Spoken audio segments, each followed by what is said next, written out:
Malacca ஜலசந்தி பகுதியில் நிலவிய காற்றழுத்த தாழ்வு பகுதி காற்றழுத்த தாழ்வு மண்டலமாக வலுப்பெற்றது. புயலாக வலுப்பெற சாத்தியம் இல்லை என தென்மண்டல வானிலை ஆய்வு மைய தலைவர் அமுதா தகவல்.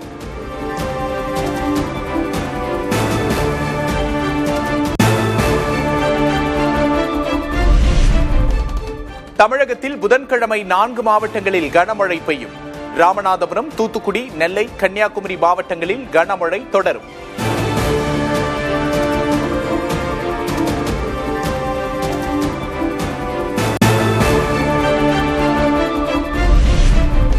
தென்மேற்கு வங்கக்கடல், தெற்கு இலங்கை பகுதிகளில் குறைந்த காற்றழுத்த தாழ்வு பகுதி. பாம்பன், தூத்துக்குடி துறைமுகங்களில் 3ஆம் எண் புயல் எச்சரிக்கை கூண்டு ஏற்றம்.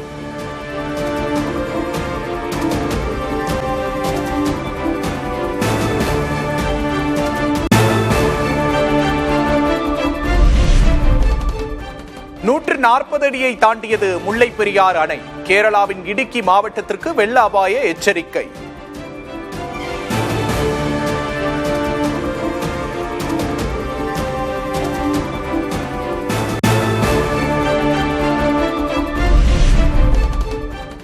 தமிழ்நாட்டின் வளர்ச்சியை பிடிக்காதவர்கள் அரசியல் காரணங்களுக்காக தவறான தகவல்களை பரப்புகின்றனர். தொழில் முதலீடுகள் குறித்த விமர்சனங்களுக்கு முதல்வர் மு.க. ஸ்டாலின் பதில். திறன்மிக்க படிச்ச இளைஞர்கள் இங்க இருக்காங்க. பிசினஸ் ஃப்ரெண்ட்லி சூழல் இங்க நிலவுது. சட்டம் ஒழுங்கு இங்க சரியா இருக்கு. தமிழ்நாட்டோட வளர்ச்சியை பிடிக்காதவங்க அரசியல் காரணங்களுக்காக தவறான டேட்டாவையும் தவறான நியூஸையும் பரப்புறாங்க.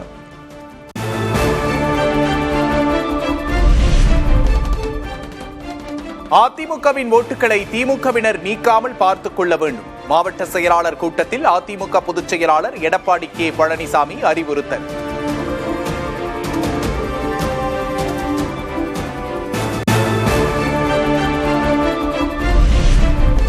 அதிமுகவுக்காக 50 ஆண்டு காலம் உழைத்த தனக்கு கொடுக்கப்பட்ட பரிசு நீக்கம் என செங்கோட்டையன் வேதனை.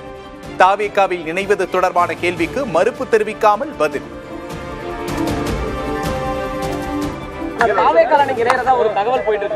இயக்கத்திற்காக நான் உழைத்த எனக்கு கொடுக்கப்பட்டிருக்கிற பரிசு உறுப்பினரை நீக்கப்பட்டிருக்கிறார் என்பது நீங்கள் அறிவீர்கள். இந்த மனவேதனை என்பது உங்களை போன்றவருக்கு நன்றாக தெரியும். யாருக்கு மேலே எந்த கருத்தும் இப்போது சொல்வதற்கில்லை.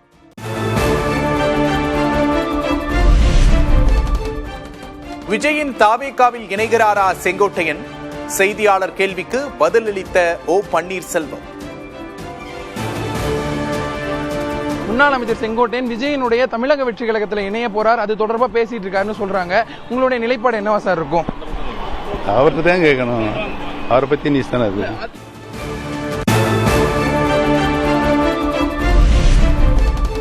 செங்கோட்டையன் என்ன செய்கிறார் என்பதை பார்ப்பது தங்கள் வேலையில்லை என தமிழிசை விளக்கம். ஜார்ஜ் கோட்டையை பிடிக்கவே வேலை செய்வதாகவும் பதில். செங்கோட்டை பிடித்த நாங்கள் ஜார்ஜ் கோட்டையை பிடிப்போமே தவிர அண்ணன் செங்கோட்டையன் என்ன செய்கிறார் என்று பார்ப்பது எங்கள் வேலை இல்லை, அவரவர் விருப்பம் என்று நான் தெரிவித்துக் கொள்கிறேன்.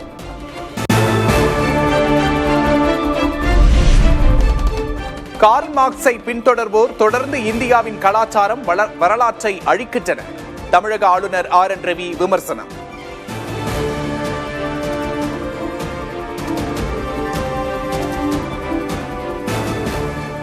The historians, the devotees of Karl Marx, in true allegiance to him, they continue destroying our civilization history.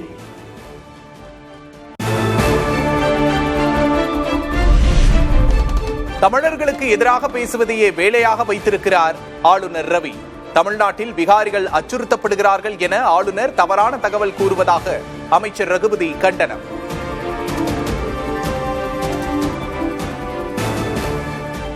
எங்கே போனாலும் தமிழனுக்கு எதிராக பேசுவதை இன்றைக்கு கொள்கையாக கொண்டிருக்கக்கூடிய ஒருவர் தான் நம்முடைய ஆளுநரும் ஒன்றிய பாஜகவும்.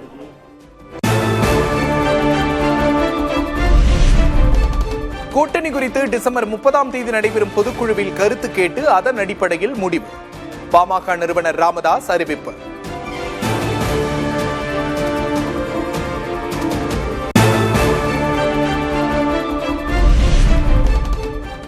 வெறும் ராஜ்யசபா சீட்டுக்காக கூட்டணி அமைக்க மாட்டோம், மக்கள் விரும்பும் கூட்டணியை அமைப்போம் என தேமுதிக பொதுச் செயலாளர் பிரேமலதா பேட்டி. அதனால வெறும் ராஜ்யசபா சீட்டுக்காக மட்டும் கூட்டணி அமைப்பது தேமுதிகவின் எண்ணமோ ஐடியாவோ கிடையாது, உறுதியா நான் சொல்றேன்.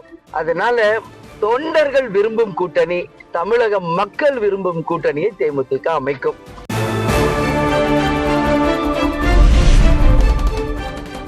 தங்கம் விலை சவரனுக்கு 1600 ரூபாய் உயர்வு. சென்னையில் ஆபரண தங்கம் ஒரு சவரன் 93,760 ரூபாய்க்கு விற்பனை.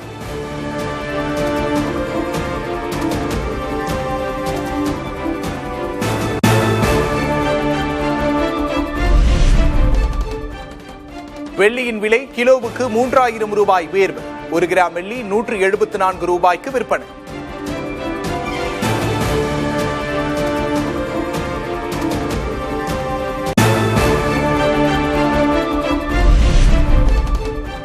நாட்டில் அமைதி நிலவுவது மிகவும் முக்கியம், ஆனால் பாதுகாப்பில் சமரசம் செய்து கொள்ள முடியாது.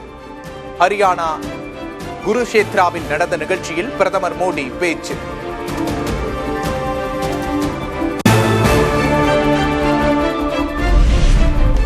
அரசமைப்பு சாசனம் உருவான நாளில் இருந்தே அதையும் அம்பேத்கரையும் கடுமையாக எதிர்த்து வருகிறது RSS.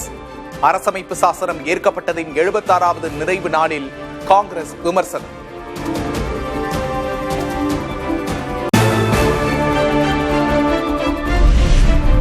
இரண்டாயிரத்து 29 மக்களவைத் தேர்தலுக்கு பின்னர் பாஜக ஆட்சியில் இருக்காது என மம்தா பானர்ஜி பேச்சு. தன்னை வீழ்த்த முற்பட்டால் பாஜகவின் அஸ்திவாரத்தையே அசைத்து விடுவேன் எனவும் ஆவேசம்.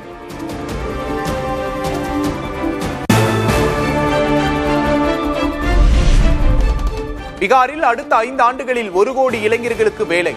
முதல்வர் நிதிஷ்குமார் தலைமையில் நடைபெற்ற அமைச்சரவை கூட்டத்தில் முடிவு.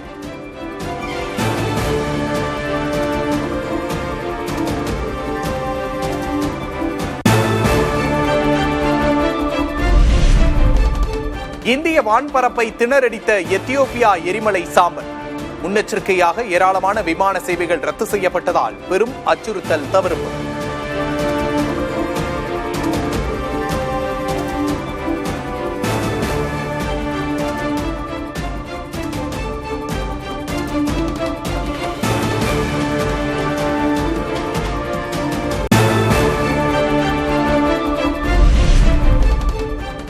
மலேசியா, தாய்லாந்து, பிலிப்பைன்ஸ் நாடுகளை புரட்டி போட்ட பருவமழை. கடும் வெள்ளப்பெருக்கால் தண்ணீரில் மிதக்கும் நகரங்கள்.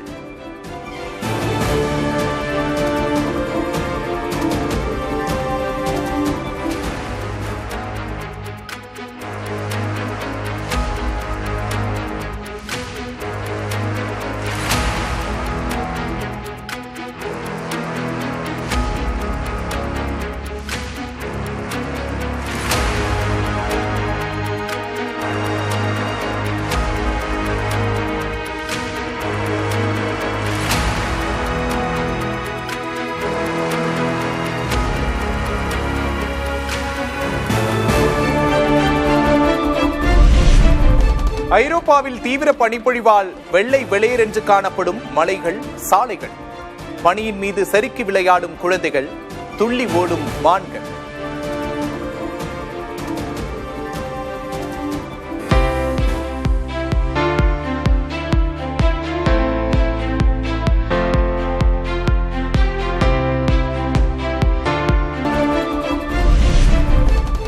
இரண்டாவது டெஸ்ட் போட்டியில் 549 ரன்களை இலக்காக நிர்ணயித்தது தென்னாப்பிரிக்கா. 4வது நாள் முடிவில் 2 விக்கெட் இழப்புக்கு 27 ரன்களை எடுத்து இந்திய அணி தடுமாற்றம்.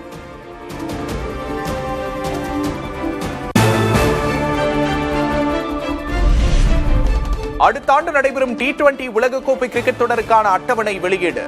பிப்ரவரி 15ஆம் தேதி நடைபெறும் ஆட்டத்தில் இந்தியா, பாகிஸ்தான் மோதல்.